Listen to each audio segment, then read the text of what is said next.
한때 아침 햇살이 막 비추던 출근길, 손에 김밥 한 줄 쥐고 뛰던 학생과 직장인들의 모습은 대한민국 골목 어디서나 볼 수 있었죠.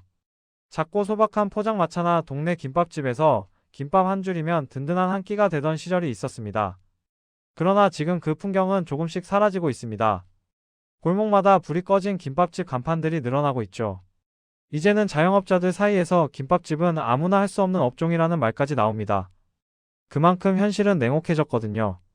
지난해 폐업 신고를 한 소상공인이 100만 명을 넘어섰고, 그 중에서도 김밥집은 특히 빠르게 줄고 있습니다. 현재 전국에는 약 4만여 개의 김밥집이 남아있는데, 그중 3곳 중 한 곳이 5년 안에 문을 닫습니다. 10년을 버티는 경우는 30%도 되지 않습니다. 그야말로 버티는 사람이 살아남는 구조가 된 겁니다. 이런 변화는 단순한 유행의 쇠퇴가 아닙니다. 무엇보다 재료비, 인건비, 임대료라는 세 가지 벽이 김밥집의 생존을 압박하고 있죠. 김, 단무지, 참기름, 계란 같은 기본 재료만 봐도 5년 전보다 평균 2배 가까이 올랐습니다. 쌀값은 1년 사이에 10% 넘게 상승했고, 야채 가격은 계절마다 들쑥날쑥 변동폭이 큽니다. 그런데 손님들의 인식은 여전히 김밥은 싸야 한다는 데 머물러 있습니다. 4,000원만 넘어도 이게 무슨 김밥이 이렇게 비싸냐는 반응이 돌아오니까요. 서울 기준 김밥 한 줄의 평균 가격은 약 3,600원. 불과 1년 전보다 5% 넘게 올랐지만 사장님 입장에서는 여전히 남는 게 없습니다. 전기세, 가스비, 물류비가 줄줄이 오르면서 예전처럼 많이 팔아 이윤을 남기는 구조는 무너졌습니다. 과거엔 가족이 함께 일하며 인건비를 아꼈지만 이제는 젊은 세대가 이런 일을 힘든 업종으로 인식해 일손을 구하기도 어렵습니다. 결국 주인 혼자 새벽 5시에 출근해 밤늦게까지 서서 일하는 구조가 된 거죠.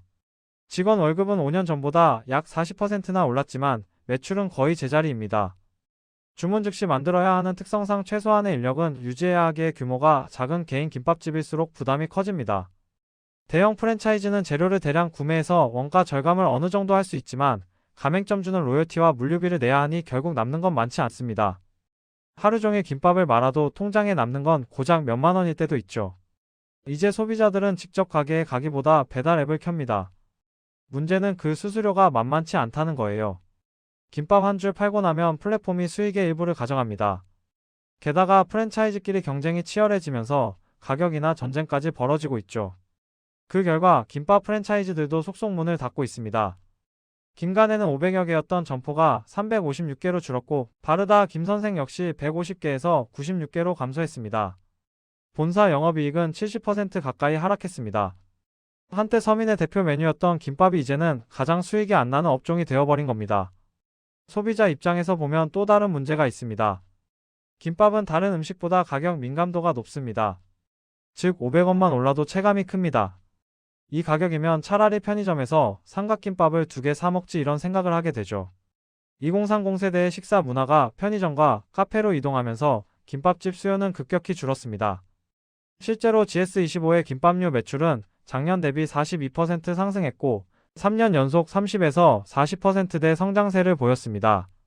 세븐일레븐 역시 김밥 매출이 20% 가까이 늘었습니다. 반면 동네 김밥집은 문을 닫고 있습니다. 이제 김밥은 매장에서 먹는 음식이 아니라 편의점에서 고르는 제품이 되어버렸습니다. 게다가 식문화 트렌드도 달라졌습니다. 흰쌀밥 대신 샐러드, 단백질, 저탄수 식단을 찾는 사람이 늘었죠. 탄수화물은 줄이고 단백질은 늘리자는 건강 흐름 속에서 김밥은 탄수화물 덩어리로 인식됩니다. 이 변화는 단순한 유행이 아니라 소비자들의 생활 방식이 바뀌었다는 신호이기도 합니다. 예전처럼 김밥 한 줄로 하루를 버티는 시대는 이제 지나가고 있는 거죠. 이런 위기 속에서 김밥업계도 반격을 시도하고 있습니다. 저탄수화물 재료로 김밥을 만든 키토김밥, 한 끼 식사 대용으로 덮밥이나 떡볶이를 함께 파는 전략, 프리미엄 김밥 전문점까지 등장했지만 문제는 가격입니다. 김밥 한 줄과 라면 한 그릇이 10,000원을 훌쩍 넘겼으니까요. 대학생 시절엔 1,000원짜리 김밥과 라면이면 충분했는데 이제는 한 끼에 10,000원이 필요한 세상이 되었습니다. 물가 상승, 인건비 인상, 이상 기후로 인한 농수산물 가격 불안, 거기에 글로벌 공급망 문제까지 겹치면서 김밥의 원가는 해마다 오릅니다. 하지만 소비자들은 여전히 김밥은 서민 음식이어야 한다는 인식을 버리지 못하고 있죠. 결국 가게 주인과 손님 모두가 불만족한 구조가 된 겁니다. 한편 대형 유통사들은 이 틈을 놓치지 않았습니다. 이마트24는 물가 안정 프로젝트를 내세워 1,900원짜리 김밥을 내놨습니다. CU는 구독형 할인 서비스를 통해 15종의 도시락 상품을 20% 저렴하게 판매하고 있죠. 가격 경쟁력에서는 개인 김밥집이 도저히 따라갈 수 없습니다. 이제 서민의 상징이던 김밥이 대기업 유통망 속의 또 하나의 상품으로 변해버렸습니다. 결국 김밥집의 몰락은 한 시대의 문화가 사라진다는 뜻이기도 합니다. 학교 앞 분식집 야근 후 들르던 24시간 김밥천국, 그 익숙한 풍경이 이젠 추억으로만 남고 있습니다. 지하철역 안의 김밥 가게들도 이제는 손님보다 배달 주문이 더 많죠.